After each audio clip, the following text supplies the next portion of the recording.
வணக்கம். ஆதித்யா தொலைக்காட்சி நேயர்கள் அனைவருக்கும் இனிய காலை வணக்கம். இன்றைய தினம் செப்டம்பர் 6ஆம் தேதி தமிழ் மாதம் 21 ஞாயிற்றுக்கிழமை, சதுர்த்தி, தேய்பிறை சதுர்த்தி, அஸ்வினி நட்சத்திரம், விருத்தி, நாமயோகம், பாலவம், கரணம் ஆகிய சுபதினத்தில் இன்றைய தினத்தினுடைய 12 ராசி பலன்களை முதலில் பார்ப்போம். நேர்களே, இன்றைய தினம் முதலில் 12 ராசி பலன்களுக்கு உண்டான பலன்களை பார்ப்போம். முதலில் மேஷராசி பொறுத்தவரை இன்றைய தினம் ஒரு குழப்ப நிலை ஏற்படுவதற்கான வாய்ப்புகள் உண்டு. குறிப்பாக அஸ்வினியில் பிறந்தவர்களுக்கு கவலைகளும் சோகங்களும் மனதில் அதிகரிக்கும், குழப்பங்கள் ஏற்படும், ஞாபக மறதி ஏற்படுவதற்கான வாய்ப்புகள் உண்டு. பரணியில் பிறந்தவர்களுக்கு செலவுகள் இன்று ஒன்றிற்கும் மேற்பட்ட செலவுகள், ஒன்று வாங்க போய் ஒன்று வாங்கி கொண்டே இருக்கிற மாதிரி செலவுகள் அதிகரிக்கும். இன்றைக்கி முடிஞ்ச வரைக்கும் ஷாப்பிங் போகாதீங்க. கிருத்திகையில் பிறந்தவர்களுக்கு நல்ல பலன்கள் உண்டாகும். ரிஷபராசியில் பிறந்தவர்களுக்கு இன்று அம்மாவினுடைய உடல் நலத்தில் கவனமாக இருக்க வேண்டும். கிருத்திகையில் பிறந்தவர்களுக்கு இன்று நல்ல பலன்கள் உண்டாகும். ரோஹிணியில் பிறந்தவர்களுக்கு அம்மாவினுடைய உடல் நலத்தில் கவனம் தேவை. மிருகசீரிடத்தில் பிறந்தவர்களுக்கு மனதில் தெளிவு உண்டாகும். ஏதாவது ஒரு குழப்பங்களில் ஒரு பிரச்சனையில் இருந்தீங்கன்னா இன்னைக்கு அதிலிருந்து மீண்டு வருவதற்கான வாய்ப்புகள் உண்டு. மிதுன ராசியை பொறுத்த வரைக்கும் இன்று அண்ணன் தம்பிகளோட சண்டைகள் வரும். ஸோ ஜாக்கிரதையாக இருங்க. திருவாதிரையில் பிறந்தவர்களுக்கு சகோதரர்களுடன் கருத்து வேறுபாடுகள் ஏற்படுவதற்கான வாய்ப்புகள் உண்டு.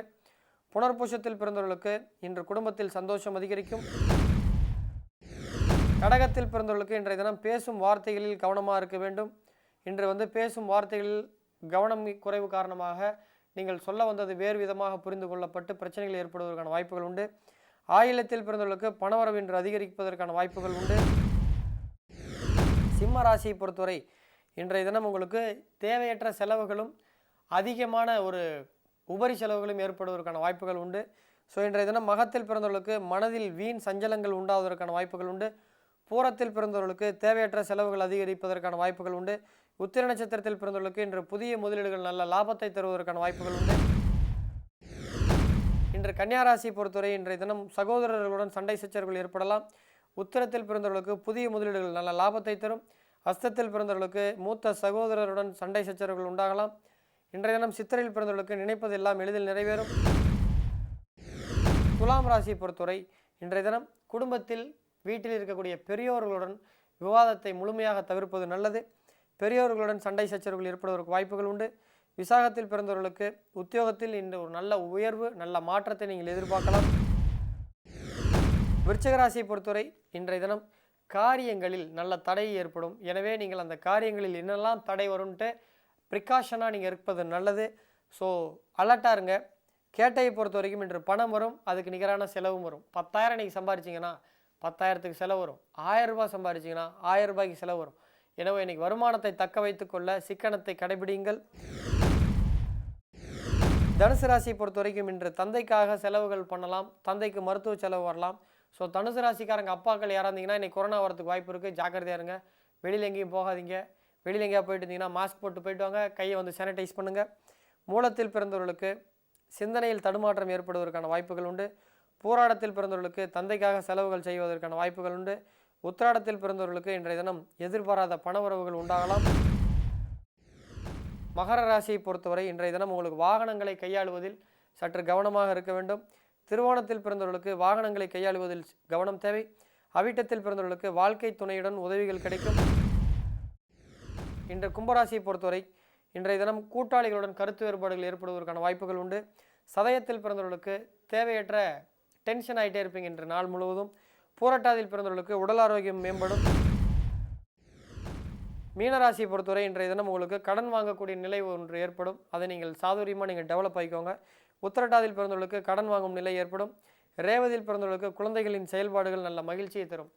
நேர்களே, இன்று 12 ராசி பலன்களை பார்த்தோம்.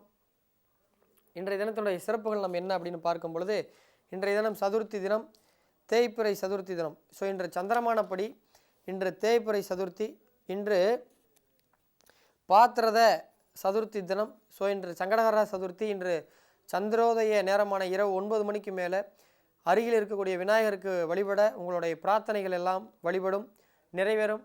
மகா பரணிம்பாங்க இன்றைய தினம். ஸோ இன்று அஸ்வினி நட்சத்திரம் முடிந்து இரவு நேரங்களில் பரணி நட்சத்திரம் வரக்கூடிய காலங்கள் மகாபரணி. ஸோ இன்றைய தினம் உங்களுக்கு சதுர்த்தி தினம் கூடிய பரணி நட்சத்திரம் ஏற்படுவது யமதர்மனுடைய நட்சத்திரம். ஸோ யமதர்மன் இன்றுதான் பிறப்பார். யமதர்மனுக்கும் ஒரு பிறந்தநாள் இருக்குல்ல, அவருடைய பிறந்தநாள் இன்று.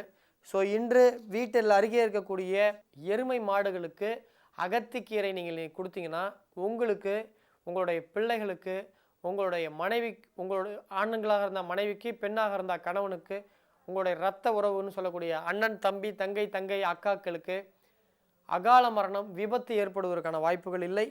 ஸோ இன்று ஏற்கனவே இறந்த நம் முன்னோர்களுக்கு அனைவருக்கும் முதலில் யமதர்மனுடைய சபைக்கு சென்று அவருடைய தீப்பின்படி தான் சொர்க்கத்திற்கு போவாங்க அல்லது நரகத்திற்கு போவாங்க.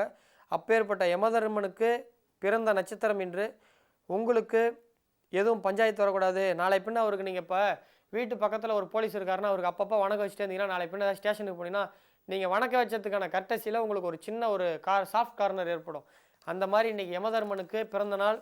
ஸோ யமதர்மனுடைய வாகனமான எருமை மாடுகளுக்கு இன்று அகத்திக்கீரை ஏதாவது வழிபடலாம். சேலத்தில் இருக்கவங்க நம்மளை அணுகுங்க, நம்மகிட்ட எருமை மாடு இருக்குது. ஸோ உங்களுக்கு யமதர்மனுடைய முழு பிராப்தம் கிடைப்பதற்கான வழிவகைகள் சிறப்பாக செய்து தரப்படும். நேர்களே, இன்றைய தினத்தினுடைய சிறப்புகளை பார்த்தோம். இன்றைய தினத்தினுடைய கேள்வி பதிலை பார்ப்போம் தொடர்ந்து. நேர்களே, இன்றைய முதல் கேள்வியாளர் பெயர் வணக்கம் அண்ணா, my name is Prema. I want to know my younger daughter wishes. என்னென்னு கேட்டிருக்காங்கன்னா, அவங்க 14 செப்டம்பர் 1995 விடியற் காலை 3 மணிக்கு பிறந்திருக்காங்க கோயம்புத்தூரில். ஸோ பரணி நட்சத்திரம் 4ஆம் பாதம், மேஷராசி, கடக லக்கணம். அவங்களுக்கு எப்போ கல்யாணம் ஆகும் அப்படின்னு கேட்குறாங்க அவங்க பொண்ணுக்கு. ஸோ அவங்களுக்கு கல்யாணம் எப்படி இருக்கும், எதிர்காலம் எப்படி இருக்காங்க. உங்கள் பொண்ணு ஜாதத்தில் லக்கணத்துக்கு 7ஆம் அதிபதி சனி 8ஆம் இடத்துல இருக்குமா. ஸோ அந்த பொண்ணுக்கு ஏதாவது விருப்பம் இருக்கான்னு நீங்கள் கூப்பிட்டு பேசுங்க. அது ஏற்கனவே ஒன்று ஏற்பட்டு ஃபெயிலியர் ஆகியிருந்திருக்கும் வாய்ப்புகள் காட்டுது. ஸோ இந்த பொண்ணுக்கு வரன் லக்கணத்துக்கு 7 கூடையவர் 8ஆம் இடத்துல இருக்கார். அவருக்கு வீடு கொடுத்தவர் 6ஆம் இடத்துல இருக்காரு. அவர் 6ஆம் அதிபதி வீடு யார் எங்கே நிற்கிறாருன்னா 12ஆம் இடம் நட்சத்திரம் கொடுத்துருக்கு. அதாவது லக்கணத்துக்கு 7 கூடையவர் 8ஆம் இடத்துல இருக்காரு. 8ஆம் அதிபதி லக்கணத்திற்கு மறைவு ஸ்தானம்னு சொல்லக்கூடிய 6ஆம் இடத்துல இருக்காரு. அவர் 6ஆம் அதிபதிக்கு வீடு கொடுத்தவர் 12ஆம் இடத்துல இருக்காரு. இப்படி எல்லாமே மறைவு ஸ்தானமாக வரதுனால பொண்ணு எதிர்காலத்தில் வெளிநாட்டில் கட்டி கொடுக்குற யோகம்லாம் இருக்குது. தாராளமாக அப்படி வரணும் வந்தால் தாராளமாக கட்டி கொடுத்துருங்க. இல்லைனாலும் கல்யாணம் பண்ணதுக்கு அப்புறம் 2 பேர்த்தில் யாருக்கோ ஒன்று வெளிநாட்டில் நல்ல வேலை கடிச்சு போகிற மாதிரி இருக்குது. இப்போ கல்யாணத்துக்கு பிறகு உங்களுடைய மகள் வாழ்க்கை ரொம்ப சிறப்பாக இருக்கும். ஸோ முடிஞ்ச வரைக்கும் கல்யாணம் கோயிலில் பண்ணுங்கள். ஏன்னா லக்கணத்துக்கு 7 கூடையவர் கேதுவுடைய பார்வை இருக்குது. அதே மாதிரி லக்கணத்துக்கு பாதகாதிபதி சொல்லக்கூடிய சுக்கிரன் பார்வை இருக்குது. ஸோ நீங்கள் கல்யாணம் கோயிலில் பண்ணுறது கொஞ்சம் திருமண வாழ்க்கையை உங்களுக்கு சிறப்பாக கொடுக்கும். கோயிலில் பண்ணிவிட்டு கூட ரிசப்ஷன் நீங்கள் கிராண்டாக பண்ணிக்கலாம். ஸோ இன்றைய அடுத்த கேள்வியாளரை பார்ப்போம். நேர்களே, இன்றைய 2வது கேள்வியாளர் பெயர் Pavithra. Hi sir, I am Pavithra V. Date of birth 28 February 1992. பிறந்த ஊர் சென்னை. விடியற் காலை 5:59. So I have only 2 question அண்ணா. நீங்கள் 2 கேள்வி கேட்கலாமா, 2 தான் நாங்கள் பதில் சொல்லுவோம். எனக்கு எப்போ மேரேஜ் நடக்கும் அண்ட் எனக்கு கவர்மெண்ட் ஜாப் கிடைக்குமாண்ணா. மோரோவர் உங்கள் ப்ரோக்ராம் சூப்பராக இருக்குண்ணா. மை ஃபேமிலி ஆல் மெம்பர்ஸ் உங்கள் ஷோவை பார்ப்பாங்க. நீங்கள் ஜட்ஜ்மெண்ட் பண்ணுறது கரெக்டாக இருக்குது. வாழ்த்துக்கள் சார். ஏமா என்னதான் உள்ளே வச்சுட்டு போயிடாதம்மா, நியாயமாக ஜட்ஜ்மெண்ட் பண்ணிருக்கிறேன். ஜட்ஜி படித்தவங்களே இன்றைக்கி ₹1 அபராதம் போட்டுருக்காங்க. நீங்கள் என்ன ஜட்ஜ்மெண்ட் பண்ணுறான்றீங்க. நமக்கு கிரகத்தை பத்திரமா நம்ம சொல்லிட்டுருக்கோம். ஸோ உங்களுடைய முதல் கேள்வி எனக்கு எப்போ கல்யாணம் ஆகுன்னு கேட்குறீங்க. உங்களுக்கு கல்யாணம் இந்நேரம் ஆயிருக்கணுமா. ஏன்னா இந்த கேள்வி நீங்கள் 3 மாதத்துக்கு விட அனுப்பிச்சிங்க. இந்நேரம் கல்யாணம் ஆயிருக்கணும். இல்லைனா இன்னும் ஒரு 4-5 மாதத்துக்குள்ளே கல்யாணம் ஆகிடும்.